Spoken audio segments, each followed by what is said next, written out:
Discover how to modernize the sales process in this episode of the Solutions Oriented Leader podcast with Steve Nudelberg.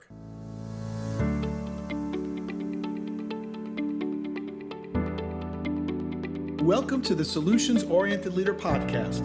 I'm Dr. Rick Goodman, international leadership expert and author of the book, The Solutions Oriented Leader, your comprehensive guide to achieve world-class results. Each week, we'll be bringing you inspiring leaders and messages to help you develop your solutions-oriented mindset for success. So if you're ready to become part of the solutions revolution, let's get started right now.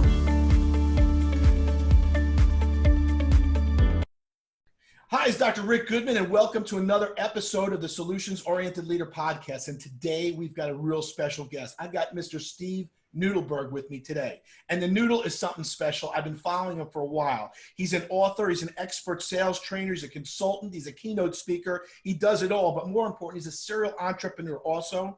He's a powerhouse. The guy's got energy like I do. So that's why we can really relate. And he probably even has more than I do. He's doing it. He's lighting it on fire. Today, we're going to talk about how to modernize the sales process. And Noodle also has a great book out there. He's talking a lot about the rules of engagement and the standard operating procedures out there. More important, he loves to be on the ball. He's got another new show, The Morning Huddle. I see him on LinkedIn in the mornings. So I want to welcome, I'm going to stop talking and see Mr. Steve Nudelberger. How are we going to modernize the sales process? Because you got it nailed, brother. Thank you, Mr. Goodman. I agree with you. In terms of energy, there's not many that parallel where I get to. And so it's a good thing we're doing this online, because when we're in the same room, there's generally not enough oxygen for both of us to get going. So you're an awesome dude, and I am thrilled to be your friend, your colleague, and to do this show. And as you said, I'm a career sales guy, 40 plus years of always being responsible for driving new revenue. And so my role in the companies I own and the role that I play as a consultant is pointing people in the right direction on how to grow their business, regardless of what the circumstances are around. And we all know that there's this shitstorm that's happening around us, but you still got to stay focused. You got to stay grounded. And I'm a process guy, and my process hasn't changed. The tactics and some of the tools I'm using changed, but that's how you modernize the sales process, using tools like we're using now in order to get to the same place. Well, as a guy who's on the ball and has a great show, I'll say, tell me something good. I love calling your voicemail because the first thing you say is tell me something good, which is beautiful. So tell us something good about the sales process, what you're doing, and how you've had to evolve since all this stuff has been happening.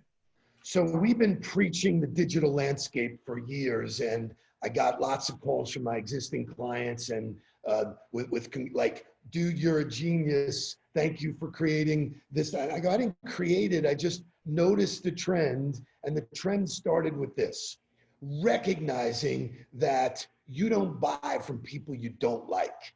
Just as a rule of thumb that you know is true. And if you ask yourself, you know that's the case. So the social media and digital landscape has really given people an opportunity to expand who they are, not what they do. So it gives you a chance to see who I am, what I'm all about, see my style, and you can make a choice long before you ever engage with me about what I do for a living. And if you don't like me, that's fine. If you like me, I believe that you earn the right to have a conversation about what you do for a living. And that's really clearly moving from a transactional environment to a relationship-driven environment. So it's friends first, very much like dating. You don't just jump into it. You got to do a little of the headway to get to the place you want to get to. So it's been fascinating because tools and tactics like LinkedIn allow you to expand and grow your brand at a scale you never could do without that tool. And so our mutual friend, Bruce Turkel, talks about major brands. Personal brands act the same way. It's really the emotion that you create in other people. And so for years, I've always invested in the people first, and educating them on who I am has always led to really great success for me.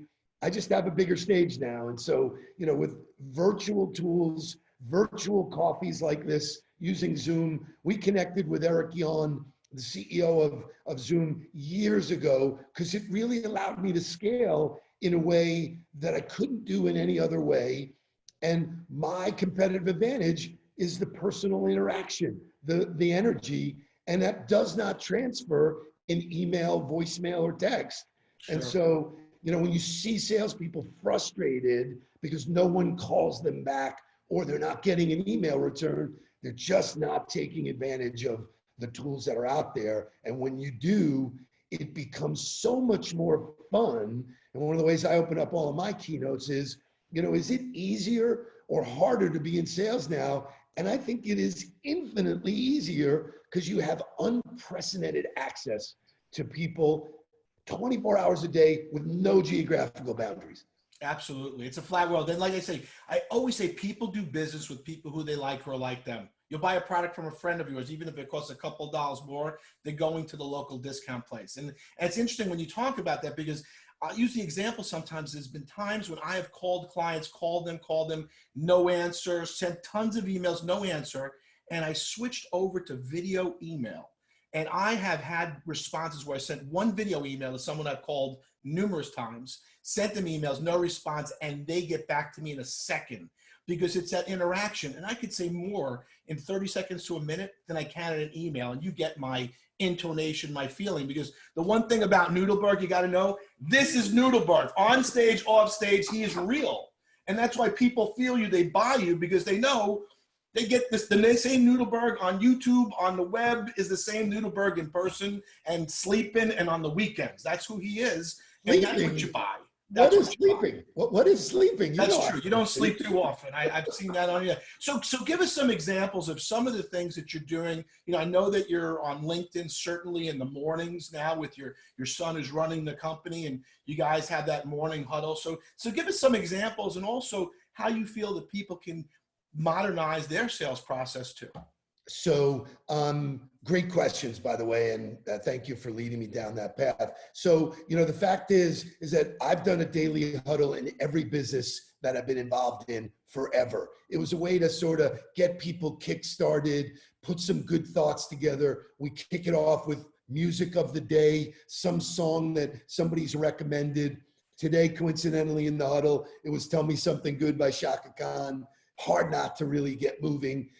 Music changes emotion. And then we have some piece of content, not business related, but mindset related, that people can sort of hold on to, and especially in this day, share it to their tribe, to their audience, to their teams. And so we did it as a paid engagement. People paid to be part of this Facebook huddle. The tools are available now where we can simulcast and do it on LinkedIn, and it's been fabulous. New people coming in. We've waived all the fees, so everybody can come in.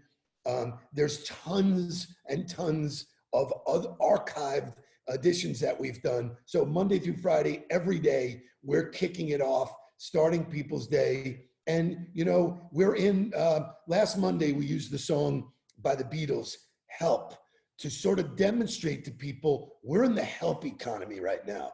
You can't show up to try and sell anybody anything because you look insensitive. You look like you landed on the planet and have no idea what's going on around you. So the positioning is, help, I need somebody, not just anybody, you need me. I'm here to help you. And that really resonated with people, taking music to deliver a message that resonates, that they can duplicate over and over and over again. So the morning huddle is fantastic, but it's just taking advantage of the tools that anybody anywhere in the world can tune into. And if they can't be there 8 o'clock live, and we have people in Dallas and LA and West Coast and all that come in live, but if they can't, it's archived in our Facebook group so they can get it whenever they want. So, the idea that the tools are there, when we started modernizing the sales process, the most significant paradigm shift is that, and it's so significant because social media and the internet has allowed us to do more research about who we're trying to connect with.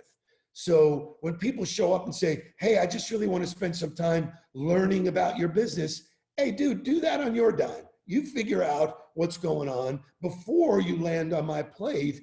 And it's not so much even learning about the business, it's learning about you. Who are you? What do you like to do? What are your passions? What are your charities? Where'd you go to school? When I reach out to people and I know that they're a Florida Gator, because it's great to be a Florida Gator, the conversation is very different than if I land on their plate saying, hey, can I talk to you about sales training or coaching or any one of the businesses that I'm actually driving new revenue and new deals for? It's a whole different conversation. So I liken it to when we used to be able to stand online at Starbucks. If the person in front of you said they were from a certain city and you were from that city, I believe you're from St. Louis, correct? I'm from New York. You're from New York. I got stuck in misery for a while. Okay, so St. Louis, that was your football stuff, right?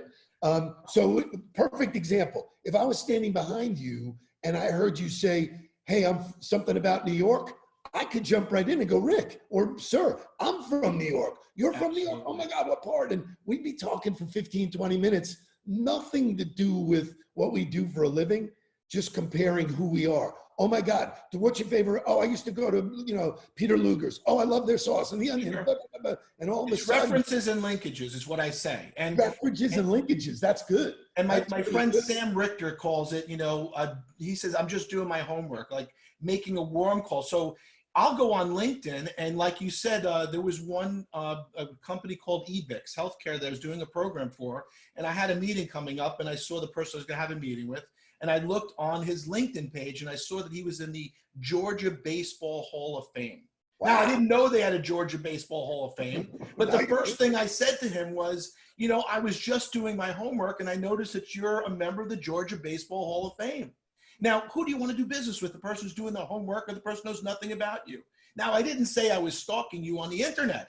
Right. I was just doing my homework. And again, Sam Richter gave me that line. I love it. I use it. I always give him credit for it. But it's those little things, like I was telling you right before, my godchild writes for Time for Kids. My daughter and I have a book together. She called me and said, my dad knows people around the world. And my godchild said, I need 2 kids somewhere outside of the US who are being homeschooled. And I called one of my speaker friends in Germany, and today she appeared in Time for Kids, all out there. I just saw it, and it was a great feeling because sharing is caring. So, one of the things I want to find out from you, Steve, is you're a big sharer. How could people find out more about you, get involved with you? I know you give boot camps, you do it all. So how could people get in touch with you and find out how to really turn their sales process on? Thank you for asking that. So everything is at Nudelberg. I make it really simple. I am very visible across all social media channels, and I am the one that responds. I have a team of people that help me in various ways, but social media and all of that interaction is personal. And that's the biggest takeaway, is that it's all personal. So you won't have an automated response. You won't have anything. You'll get me wherever you reach out to me. I give out information all the time. One of the last rules in my book, Confessions of a Serial Salesman, is to give. The more you give, the more the universe gives back. And that goes for life, that goes for business. When I sit down with other business leaders, I say, who can I introduce you to? What knowledge can I transfer to you to make you better or to help your business? And in turn, those are the ones who you wind up doing business with, because they understand what your core and your integrity is. And I've never had a better time in my life. I'm meeting people at scale all over the globe. And the only thing I wish is that when I grow up, I'm just like you. Oh, stop it. See, when you give to get, you're even. When you give expecting nothing in return, you're always ahead of the game. And Steve, you're always ahead of the game. You're on the ball. Tell people how to get that Confessions of a Serial Salesman. If you go to Nudelberg.com, there's a spot where you can buy the book. All of the books that go out are autographed by me. It was a real thrill, to write the book. People asked me how long it took to write the book. It took me 40 years. It's my life's work. It's my process of how I get up every day and deal with a profession that has the most rejection. And so I'm thrilled. It's funny because less than 1% of the population actually writes books. You've written multiple books. Now people are saying, hey, dude, when are you going to write another book? I go, I just wrote a book. So, well, I heard from, I think it was John Maxwell, and he said when he gets done with a book, the first thing he says is, he calls up his publisher, says, you know what, this is going to be way better than the last book. And he starts to write the next book the day he finishes his book. Wow, how about that? You don't want to leave too much time in between. But anyhow, I want to thank you, Steve Nudelberg, for being here. Go follow Steve online. You can check him out on Instagram, on Facebook, on YouTube. He's all over the goddamn place. So go check him out there. Go connect with him. Get Confessions of a Serial Salesperson. And also, if you want to find out how to really turn up your sales, how to modernize stuff, get in touch with him, because the guy knows what he's doing. He's on the ball, he's in the huddle, and he's making it happen. Steve, thanks for being a guest on the Solutions Oriented Leader podcast. You are a good man, Mr. Goodman. To learn more about Solutions Oriented Leadership, please visit our website at rickgoodman.com, or feel free to email me at info@rickgoodman.com. And please subscribe to the Solutions Oriented Leader on iTunes or your favorite podcast app to get your weekly episodes automatically.